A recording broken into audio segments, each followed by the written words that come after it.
Tema 26. Las verdades de la palabra de Dios. Hoy David se ve en la necesidad de huir del rey David. Y utilizamos 1 Samuel capítulo 21, versículos del 1 al 6. Ahora, luego de despedirse de Jonatán, David salió huyendo de la corte del rey Saúl para no regresar más. Aún así, veremos en los próximos capítulos que Saúl no dejará de perseguir a David, ya que el joven constituía la mayor amenaza para su reino. Este hombre está enfermo, de alguna manera quiere matar a David. David nunca trató de derrocar al rey, eso tiene que saberlo bien. Al contrario, siempre lo respetó y le sirvió con humildad.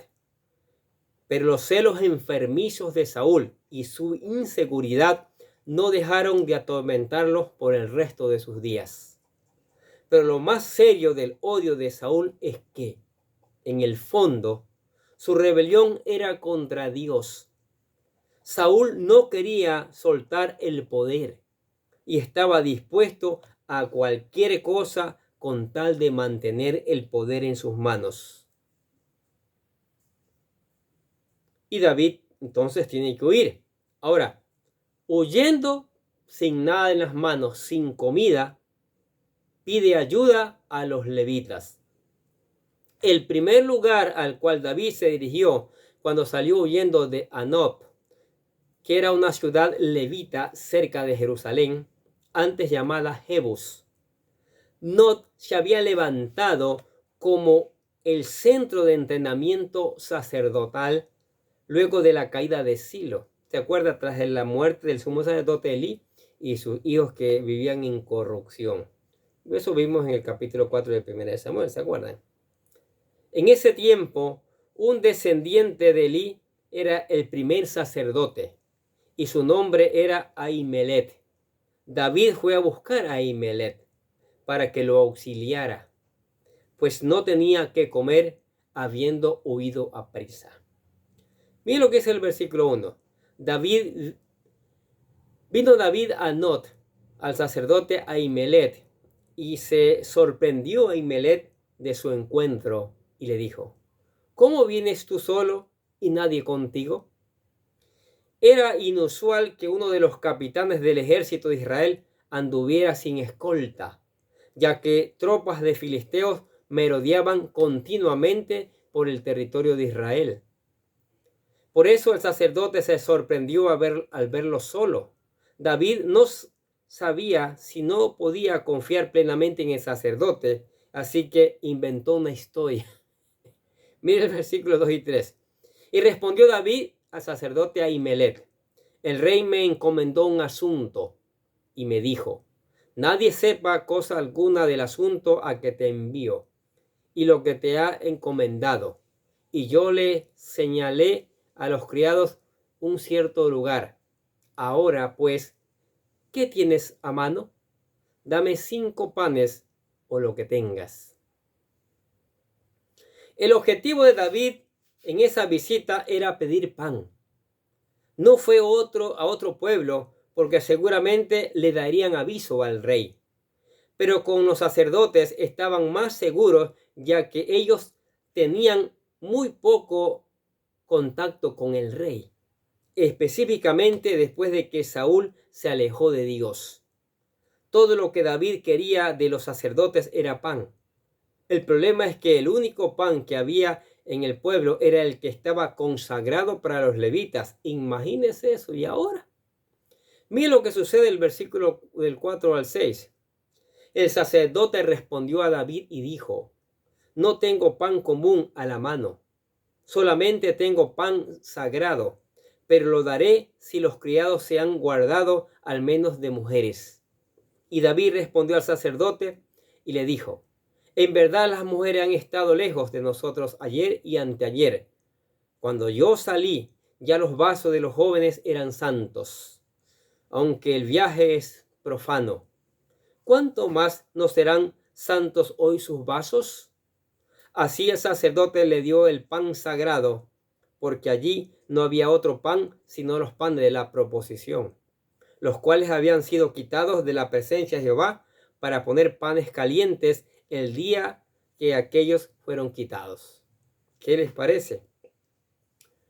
Pan sagrado, el pan sagrado, ¿sí? Se refiere a los panes de la proposición.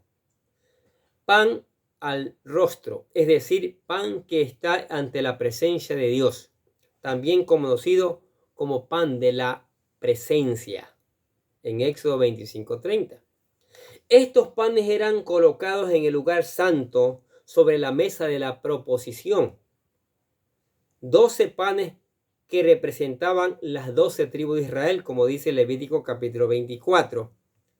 Cada día de reposo tenían que hacerlo, el Shabbat. Se colocaban nuevos panes, lo que eran sacados se los comían los levitas que estuvieran sirviendo en el tabernáculo o templo. ¿Qué les parece? Mira lo que dice el libro de Levítico capítulo 24 versículos 8 y 9. Cada día de reposo lo pondrá continuamente en orden delante de Jehová en nombre de los hijos de Israel, como pacto perpetuo, y será de Aarón y de sus hijos, los cuales comerán en el lugar santo, porque es cosa muy santa para él, de las ofrendas encendidas a Jehová por derecho perpetuo. En el tiempo en que David se presentó con Ahimelech, el tabernáculo no estaba levantado ni funcionando normalmente. Sin embargo, los sacerdotes seguían siendo entrenados para su ministerio, para cuando el tabernáculo volviera a funcionar o el templo se construyera. Ellos seguían haciendo el pan sagrado y en ese momento era el único que tenían disponible para darle a David. ¿Qué les parece? Ahora, hay una referencia que hace Jesucristo sobre este asunto de los panes con David, pan sagrado. Dado que era pan consagrado, ¿fue correcto que el sacerdote se le diera a David cuando solo los levitas podían comer? Jesús hizo referencia a este dilema del pan sagrado y lo hizo en el contexto de una crítica de los fariseos en contra de sus discípulos, a quienes vieron comer unos granos de pan en el día de reposo. Mira lo que dice Mateo capítulo 2 versículos 23 y 24. Y aconteció que un día de reposo Jesús pasaba por los sembrados y sus discípulos mientras se abrían paso comenzaron a arrancar espigas. Entonces los fariseos decían: mira, ¿por qué hacen lo que no es lícito en el día de reposo? Los mandamientos de Dios instruyen que no se debe trabajar en el día de reposo, y en esto no hay nada de duda. El problema es la interpretación de lo que se considera trabajo. En el caso de Marcos capítulo 2, los fariseos consideraban que aún arrancar unas espigas para comer equivalía a cosechar, que es un trabajo pesado. Evidentemente Jesús no lo veía así, pues no los llamó la atención a sus discípulos. Pero ante la crítica religiosa de los fariseos, Jesús aprovechó a darles una lección sobre el espíritu de la ley, que está sobre la letra de la ley en la cual se enfocan los fariseos. Para ilustrar su enseñanza, Jesús citó la historia que acabamos de leer sobre David y el pan consagrado. Mira lo que dice Marcos capítulo 2, versículos del 25 al 28. Y él les dijo: ¿nunca habéis leído lo que David hizo cuando tuvo necesidad y sintió hambre, y él y sus compañeros, cómo entró en la casa de Dios en los tiempos de Abiatar, el sumo sacerdote, y comió los panes consagrados que no es lícito a nadie comer sino a los sacerdotes, y dio también a los que estaban con él? Y él les decía: el día de reposo se hizo para el hombre, y no el hombre para el día de reposo. Por tanto, el Hijo del Hombre es Señor aún del día de reposo. ¿Qué les parece? Si David tenía hambre, ¿por qué le iban a negar los sacerdotes del pan sacerdotal cuando ni siquiera el tabernáculo estaba en pie? Si los discípulos tenían hambre, ¿por qué no iban a poder comer de los granos disponibles en el camino? ¿Por qué? En otra ocasión, Jesús confrontó la hipocresía de los fariseos porque aún ellos hacían cosas que ellos consideraban prohibidas en el Shabbat o sábado. En el contexto de las dos sanidades en el día de reposo, Jesús les dijo, miren lo que dice Lucas 13:15. Entonces el Señor respondió y dijo, hipócritas, ¿no desata cada uno de vosotros su buey o asno del pesebre en el día de reposo y lo lleva a beber? Y Lucas 14:15. Y a ellos les dijo, ¿a quién de vosotros se le cae un hijo o un buey en un hoyo en el día de reposo y no lo saca inmediatamente? Los fariseos eran tan estrictos en el cumplimiento de la ley que hacían cosas que ni Dios les pedía, tal como diezmar las hierbas. Por eso Jesús los confrontó y les enseñó lo que es la verdad, lo que es lo más importante. Y le dice en Mateo 23:23 lo siguiente, ay de vosotros, escribas y fariseos, hipócritas, porque pagáis el diezmo de la menta, del eneldo y del comino, y habéis descuidado los preceptos de más peso de la ley, la justicia, la misericordia y la fidelidad. Y estas son las cosas que debéis haber hecho sin descuidar aquellas. Jesús no dijo que nos olvidáramos de la ley de Dios nunca, sino a que viéramos más allá, al espíritu de la ley y a la intención del corazón de Dios. ¿Qué les parece? David está huyendo, no tiene nada en sus manos, solo tiene que comer y se dirige a donde estaban los sacerdotes. Les pide para comer, les que pan, hasta les pega un cuento de ahí que Saúl los ha enviado. Y David come del pan consagrado.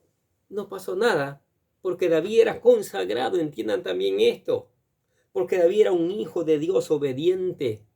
David era uno que amaba a Dios, respetaba a Dios.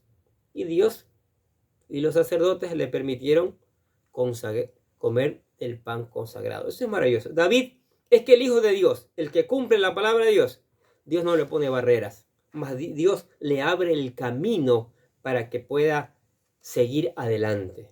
Y eso hace Dios con los hijos que obedecen, con los hijos consagrados, con los que honran su palabra. Y David es una persona.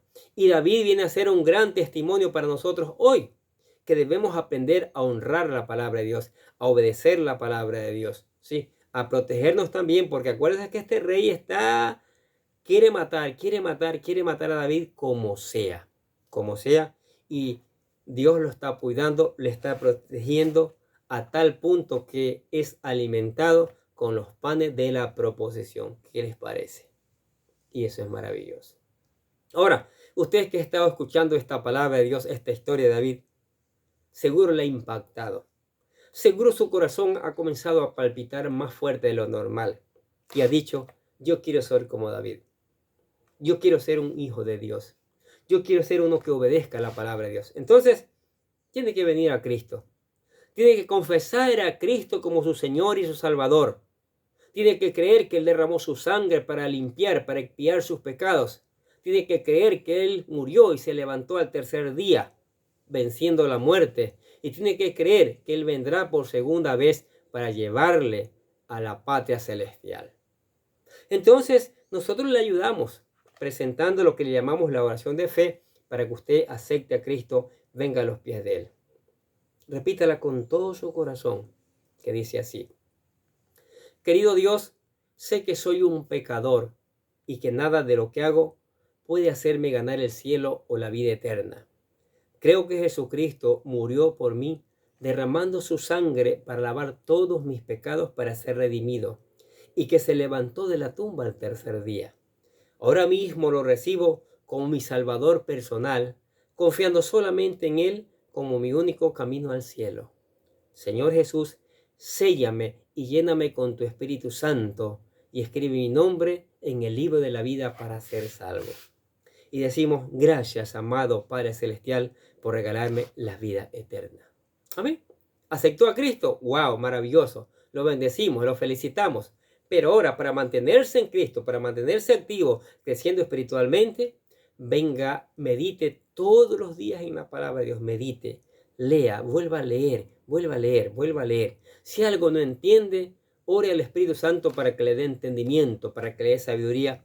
Y sabe, el Espíritu Santo le va a dar el entendimiento y la sabiduría necesaria para que usted pueda entender la palabra de Dios, para que pueda hacer una buena aplicación a su vida y después también para que la predique, porque esta palabra hay que predicarla también a otros, que eso es maravilloso. Tenga una lista de peticiones para orar. Hay mucho que orar, hay mucha maldad en este mundo, hay mucha decadencia en este mundo y tenemos que presentar en oración eso al Señor. Cantemos alabanzas, cante alabanza o adore al Señor. Como dije antes, si tiene un instrumento para tocar, mejor todavía. Pero si no lo tiene instrumento, con sus labios, el mejor instrumento que el Señor le ha dado, con su lengua, alabe, glorifique, exalte el nombre del Señor, porque Él es el Rey de Reyes y Señor de Señores. Y le invitamos que venga a la iglesia, que acá juntos vamos a seguir aprendiendo estas maravillosas verdades. ¿Qué les parece? Oremos. Padre, qué maravillosa es tu palabra, qué grata es tu palabra, Señor. Todos estos videos nos enseñan de ese jovencito llamado David, fuerte, valiente, obediente a tu palabra, a tus mandamientos, Señor, que no le teme a nada. Sí, que porque no le teme a nada derrotó a un gigante, Padre, que hacía temblar a todo un ejército. Sí, ha derrotado a los filisteos una y otra vez y no le tiene miedo a los ataques del rey Saúl. Por supuesto que tiene que defenderse, tiene que defender tu vida y tú le estás ayudando en eso, mi Dios. Qué testimonio tan importante para decir, ¿sabe qué? Yo quiero imitar a David, pero sobre todo imitar a ti y obedecer tu palabra, Señor. Pero para poderlo hacer real esto en nuestras vidas, pedimos que nos llenes con tu Espíritu Santo, mi Dios. Porque tu Espíritu Santo es el único que va a convencer a esta carne rebelde, ¿sí?, de obedecer, de poner en práctica tu palabra. Porque esta carne quiere hacer el mal, quiere pecar, no quiere tener comunión contigo, mi Dios. Entonces, oramos que en tu infinita misericordia, Señor, tú nos ayudes con una porción de tu Espíritu Santo. Espíritu Santo, por favor, ayúdanos a crecer. Ayúdanos a entender tu palabra para ponerla en práctica, Señor. Espíritu Santo, derrámate en la iglesia. Convence a la iglesia de que hay que predicar la palabra de Dios a tiempo y fuera de tiempo. Espíritu Santo, lleva esta palabra por todos los rincones del mundo y hazla germinar. Que dé fruto abundante, que traiga un cambio, que muchas personas se conviertan a ti, que muchas personas se hagan hijos tuyos verdaderos, mi Dios, y crezcan y también prediquen la palabra de Dios, Señor. Nosotros te alabamos y te damos gracias por tu gran amor, por tu gran misericordia, por las bendiciones tuyas maravillosas cada día que nos das a nuestras vidas, Señor. Eso es maravilloso poder disfrutar cada día, Señor. Bendice a la iglesia, bendice a la familia, bendice a los amigos que escuchan la palabra, bendice a los compañeros que escuchan la palabra, Señor. ¿Sí? Premia a aquellos que escuchan la palabra de Dios, Señor, y que esta palabra, Señor, sea como una luz, como un faro, abriendo camino, alumbrando los caminos, para que muchos, para que cientos, para que miles vengan a los pies de Cristo, Señor, a tus pies. Y este mundo cambie, porque necesita cambiar, y solo el poder de tu palabra lo puede hacer, Señor. Por eso te alabamos y glorificamos tu nombre, en el nombre que es sobre todo nombre, el Señor Jesucristo. Y decimos amén. Y los bendecimos a ustedes que escuchan la palabra de Dios cada día. Sigamos escuchando, sigamos poniendo en práctica y sigamos reenviando esta palabra para que otros también conozcan estas verdades. Nosotros desde acá les deseamos que tengan un día, pero lleno de bendiciones.